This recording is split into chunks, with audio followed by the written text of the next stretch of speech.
महाशिवरात्रि व्रत पौराणिक कथा। जरूर पढ़े, यह कथा मिलेगा व्रत का पूरा लाभ। शिवरात्रि व्रत कथा। इन शिव पुराण महाशिवरात्रि व्रत कथा चित्रभानु नामक एक भील शिकारी की कथा है, जिसने अनजाने में ही शिवरात्रि का व्रत कर लिया। रात भर जगते हुए चित्रभानु ने अनजाने में ही महाशिवरात्रि पर शिवजी के ऊपर बेल के पत्ते अर्पित किए, जिसके पुण्य से वह शिवलोक में स्थान पा गया। महाशिवरात्रि के दिन इस कथा का पाठ करने से व्यक्ति के पाप कट जाते हैं और शिवलोक की प्राप्ति होती है। महाशिवरात्रि व्रत में शिवरात्रि व्रत की कथा का पाठ करना बहुत ही शुभ फलदायी बताया गया है।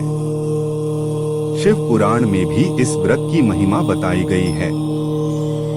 शिव पुराण के अनुसार जाने अनजाने में भी जो मनुष्य और जीव महाशिवरात्रि का व्रत कर लेता है, वह शिव कृपा का भागी बन जाता है और उससे यमराज के दूत भी दूर रहते हैं। इसलिए महाशिवरात्रि व्रत में शिव भक्तों को महाशिवरात्रि की इस कथा का पाठ जरूर करना चाहिए। महाशिवरात्रि व्रत कथा। पूर्व काल की बात है, चित्रभानु नामक एक शिकारी था। वह शिकार करके अपने परिवार का पालन पोषण करता था। उस शिकारी पर साहूकार का काफी कर्ज था, लेकिन वह उसका कर्ज समय पर नहीं चुका पाया। फिर साहूकार ने शिकारी को शिव मठ में बंदी बना लिया। जिस दिन उसे बंदी बनाया गया उस दिन शिवरात्रि थी। चतुर्दशी के दिन उसने शिवरात्रि व्रत की कथा सुनी और शाम होते ही साहूकार ने उसे अपने पास बुलाया और ऋण चुकाने के बारे में कहा। उसके बाद वह फिर शिकार की खोज में निकला। बंदी गृह में रहने के कारण वह बहुत भूखा था। शिकार की तलाश में वह बहुत दूर निकल आया। अंधेरा होने पर उसने जंगल में ही रात बिताने का फैसला किया और एक पेड़ पर चढ़ गया। उस पेड़ के नीचे शिवलिंग था, जो बेलपत्र के पत्तों से ढका हुआ था। शिकारी को उसके बारे में जानकारी नहीं थी। पेड़ पर चढ़ते समय उसने जो टहनियां तोड़ी वह शिवलिंग पर गिरती रहीं। इस तरह से भूखे प्यासे रहकर शिकारी का शिवरात्रि का व्रत हो गया और शिवलिंग पर बेलपत्र भी चढ़ गए। रात के समय एक हिरनी पानी पीने तालाब पर आई। शिकारी जैसे ही उसका शिकार करने जा रहा था भी हिरनी बोली, मैं गर्भवती हूँ, शीघ्र ही प्रसव करूंगी। तुम एक साथ दो जीवों की हत्या करोगे। मैं बच्चे को जन्म देकर तुरंत तुम्हारे सामने आ जाऊंगी, तब मुझे मार लेना। शिकारी ने हिरनी को जाने दिया। इस दौरान अनजाने में कुछ बेलपत्र शिवलिंग पर गिर गए। इस तरह उसने अनजाने में प्रथम प्रहर की पूजा भी संपन्न कर ली। कुछ देर बाद एक हिरनी उधर से निकली।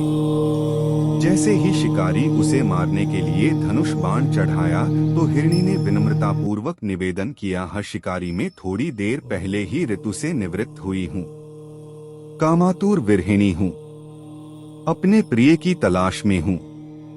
अपनी पति से मिलकर मैं तुम्हारे पास आ जाऊंगी। शिकारी ने उसे भी जाने दिया। रात का आखिरी पहर बीत रहा था, तब भी कुछ बेल पत्र शिवलिंग पर जा गिरे। ऐसे में शिकारी ने अनजाने में ही अंतिम पर की पूजा भी कर ली। इस दौरान वहां एक हिरनी अपने बच्चों के साथ आई। उसने भी शिकारी से निवेदन किया और शिकारी ने उसे जाने दिया। इसके बाद शिकारी के सामने एक हिरण आया। शिकारी ने सोचा, अब तो मैं इसे यहाँ ने नहीं जाने दूंगी, इसका शिकार करूंगी।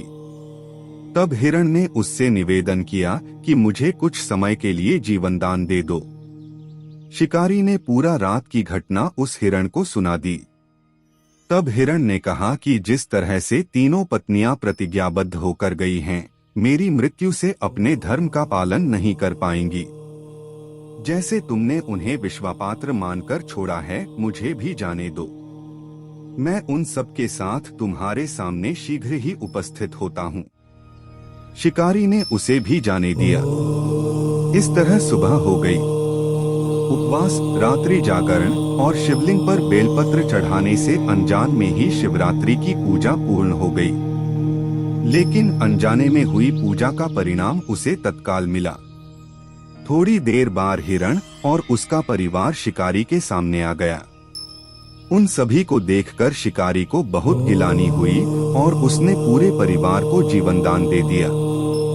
अनजाने में शिवरात्रि व्रत का पालन करने पर भी शिकारी को मोक्ष की प्राप्ति हुई।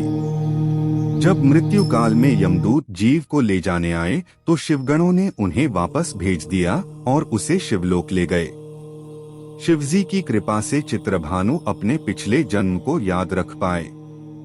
शिवरात्रि के महत्व को जानकर उसका अगले जन्म में भी पालन कर पाए।